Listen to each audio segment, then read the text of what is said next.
I wouldn't let my money do. That's right. I wouldn't let my puppy eat them beans. Sometimes they get them sandwiches, all the roach coaches, and sandwiches and them tacos. The food that people don't want to eat, they give it to us. It's the freight. But they're only open like Thursday, Friday, Oh, Saturday. Yes, I heard. You want me? It's, Speak to me. I'm just about ready. I need to roll about... You've already got mic levels? No, I haven't. As a matter of okay. fact, I can do that while we're rolling down. See, she does her homework. I like that.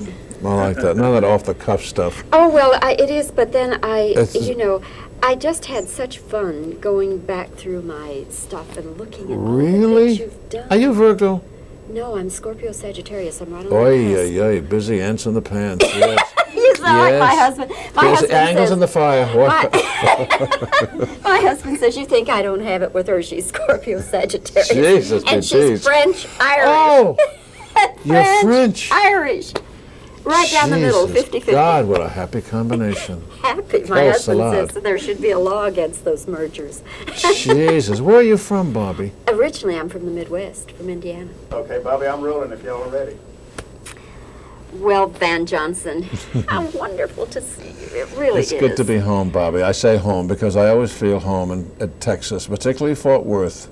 They're very special people. You know, I always say once you make a friend of a Texan, he's yours for life.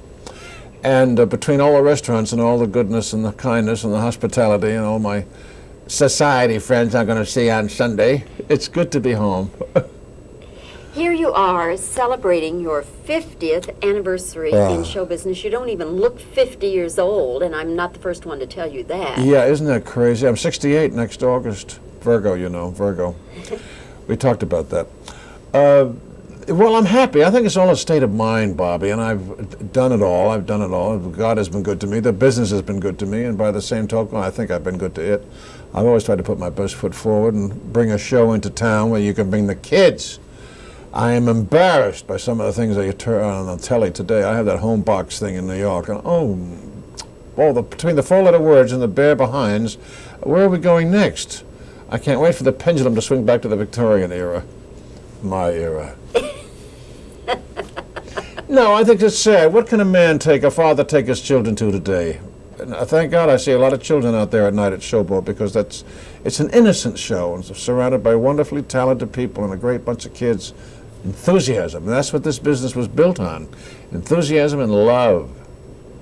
You have played Captain Andy before. Yes, I am Captain Andy. Well, Mickey Rooney's played it, Iggy Wolfington, Charles Nelson Riley, I'd like to see that. And yes, I started last summer at Bob Young in Indianapolis, and for that big St. Louis Muni Opera. They had a whole showboat that came out and turned around and hooted and whistled and steamed and smoked. It was something. You know, it was 7,000 people a night. It's frightening. And outside. Yes, outside. No matinees, of course. They didn't build a river. No, but that'll be next year, I guess. When you do the revival. When I do the revival. Yes, you know, I knew Jerome Kern, and I knew Edna Ferber, who wrote this, and looking back, I can't believe I'm 68 next. All the people I've met. I'd like to write a book called Places I've Been and People I've Known. But Edna Ferber, I said to her one day, what do you consider a day's work, a good day's work? She said, if I can write 3 pages a day, I think that's a good day's work. You know, she wrote Giant and all those marvelous shows. And Jerry Kern, of course, was a very dear man. I went with his daughter, and he gave me a riding crop. I used to ride out in Hollywood. Now it's all covered with condos. And I still have it, thank God. He was a gentle little soul, and every night I stand at the top of the island, I listen to these lyrics. It's a beautiful, beautiful show. And it was Irene Dunn's springboard to Hollywood. Van, what was the very first time you ever appeared professionally? I guess it was on the stage, wasn't it? Sure. What was it? It was a little broken-down show in the Village, Greenwich Village in New York, called Entre Nous, and believe me, it was between us. It was before off-Broadway was chic, and off-Broadway. I think we got $9 a week. It was non-equity, of course. And as I was going west, I was so thrilled to be at the famous Cherry Lane Theater with all these famous people. And around the corner lived Edna St. Vincent Millay. And do you know, I had the chutzpah to walk and knock on her door one day. She couldn't have been more kind. But I wouldn't think of doing a thing like that today.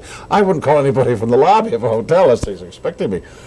But that was when New York had magic and romance and innocence. Now it's a frightening, terrifying place. Fascinating, but terrifying. I live there, of course. But Cherry Lane Theater, and I walked in the first day, I thought, this is theater. And 2 kids were coming out with their makeup boxes. They had closed the night before in the show. And his name was Robert Walker, and her name was Jennifer Jones. And we talked and laughed about it many years later when we were out in Hollywood. Did you have an acting role, a chorus role, or what? It was like New Faces. It was a review.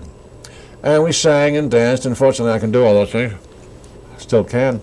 Have you seen my high kicks at the Casa? You don't say the Casa, you say Casa, don't you? Yes, I learned that my first time here. Yes, singing and dancing and blackouts and sketches and skits. It was a big thrill for me to be in Greenwich Village and see all those famous characters. And now from that to Captain Andy, which is your most recent thing, I guess. I mean, it's your current thing that you're doing. I guess so. I work, I'm very lucky, Bobbie. I haven't had a month off in 20 years. I always say if I get time off, I'd move to Texas. But I have a lovely penthouse in New York, and I'm early clutter. I have all the books piled up to the ceiling. My housekeeper says, Mr. Johnson, why don't you just buy a bookcase or take a bigger apartment? Now, getting back to the question, I do ramble, don't I? What have I done lately, you mean? I just came back professionally. Captain Andy, now, you've gone from the person doing the skits and blackouts, singing and dancing, to Captain Andy, and all the things... A lot in between. Yeah, and all the things in between. As you're up there doing Captain Andy, your 50th year in show business, what special thoughts do you have? Either about the role or... I think gratitude and humility, Bobbie. I'm very grateful to be alive. I had cancer twice, and when I strut around that stage, I always say, thank you, God, for giving me a second chance at life, because life is very dear. And I've been reading about that dear Brinker girl. She's really got courage. What a beautiful face. She's going to make it, but she's doing a lot of good for other people. All those women she's going to give courage to.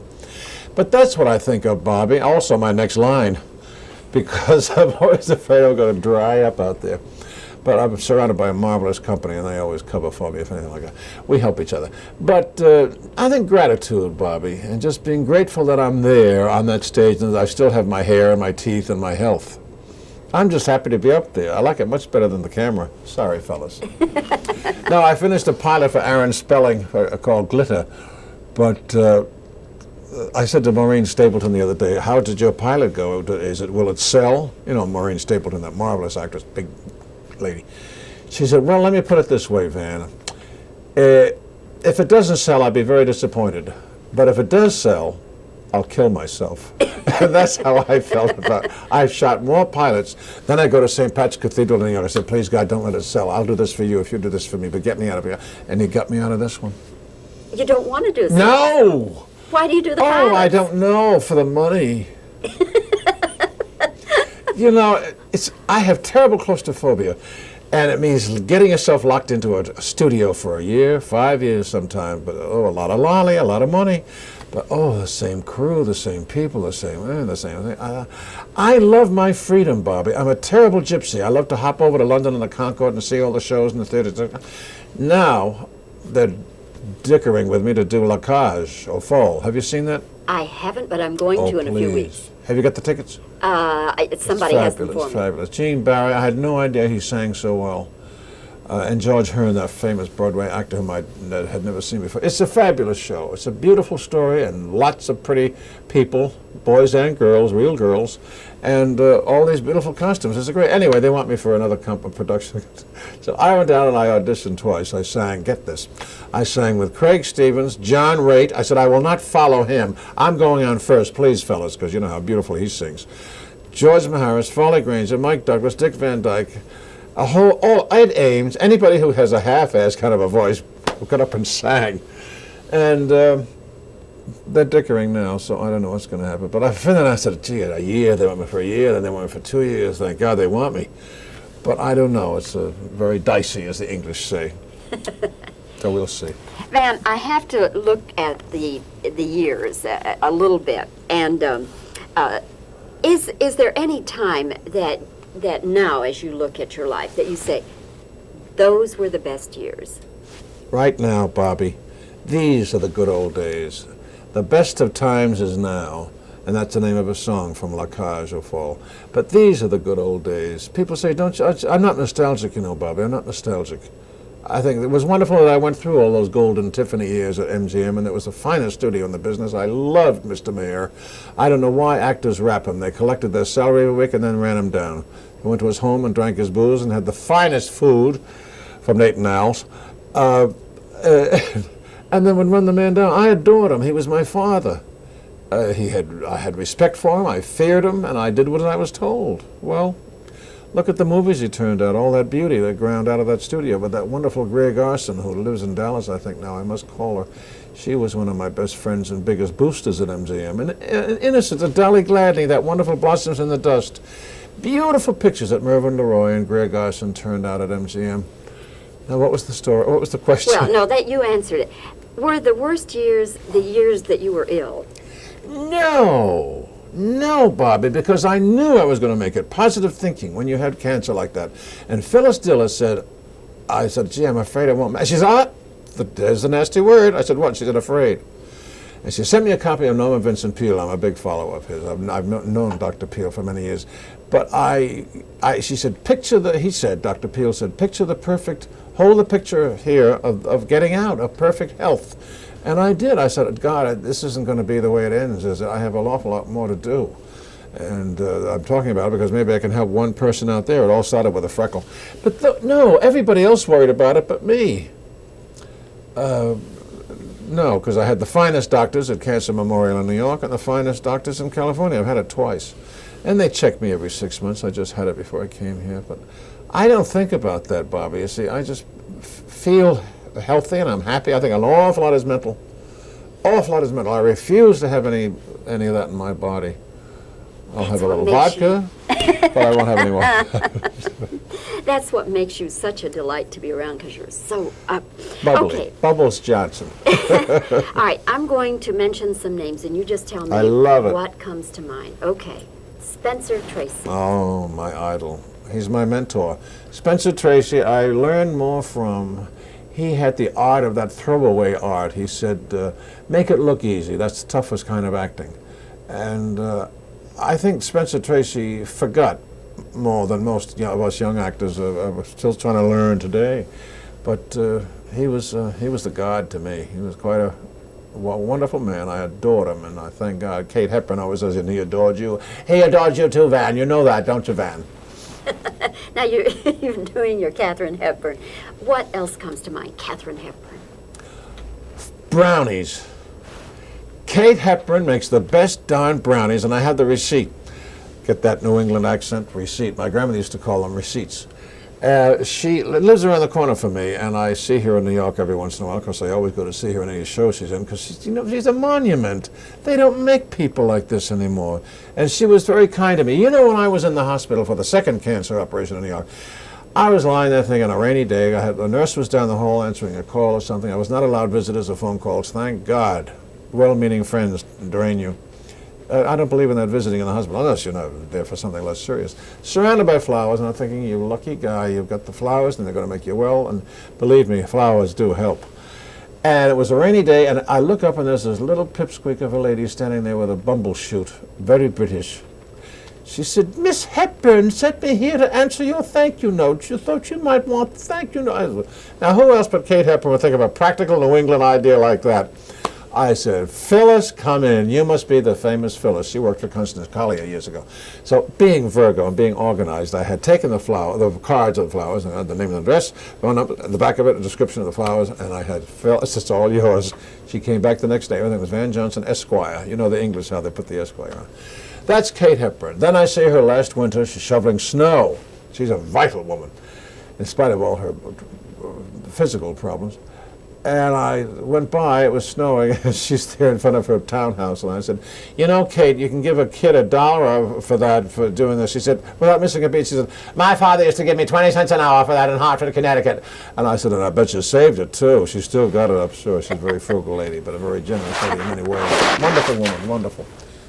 Clark Gable. Clark Gable, we were roommates at MGM for 20 years. He had the dressing room next to mine. He was very conscious of his image, Bobbie, and he took very good care of it. I like that. I respect that. And I used to play poker a lot with Gable at Walter Lang's and Fieldsy Lang, who used to be Carol Lombard's secretary, wherever you are, Carol. And but I know your cameraman. I feel closer to him than I ever did to Clark. He had a wall around him, like Bob Taylor. They were very dignified men who took themselves very seriously. And you don't see much of that anymore. But he used to call me Buster. You're very good in K Mutiny, Buster. It's about time you got some of those macho parts. He was right. But he was a nice man. Nice man. Spencer read the books. I don't think Gable ever read a book. That's all, zing. Shouldn't say that. Humphrey Bogart. There was a rough diamond. We did only the K Mutiny together. He was another studio, and I was at Mentor. But socially, I knew him because I used to use his tennis court before I got my own. And Betty Bacall, we used to play tennis with Leonard Bernstein every day. But I used to go over in his yacht to Catalina every weekend on Sundays. And I'd polish the brass, Virgo, Q-tip the corners, scrub the decks, polish the brass. And about the fourth time out, halfway across the Pacific to Catalina, I looked up at Betty Bacall one day and I said, Betty, isn't it cute the way Humphrey asks me over on the yacht every Sunday? She said with those slow eyes, S-L-O-E. She said, it's because you polish the brass so well, you stupid jerk. I was crushed, but I did polish the brass well. But Bogart was a pro. He knew his words. He was there on time. He was like Tracy, Gable, Taylor, Lionel Barrymore. Those people wrote the book. The kids today can learn a lot from that. Discipline, if nothing else, discipline. And coming on the set, prepared, notes, ready. I hear these kids today say to the script girl, Betty, what do I say today, Betty? What do I say today, Betty? I don't know how they learn their lines. I'm a very slow study. I have to write it and shove it and stick it and eat it and sleep on it. Okay, Jimmy, how's our tape doing? Do we need to switch we need tape? to change. Okay, let's do it right here. now. Okay. God, I got yeah. diarrhea of the mouth. No. Raise your hand right up, would you? All right, fine. That's a good show of hands. Now, I didn't do that to embarrass anyone, because we're concerned about you who are not saved.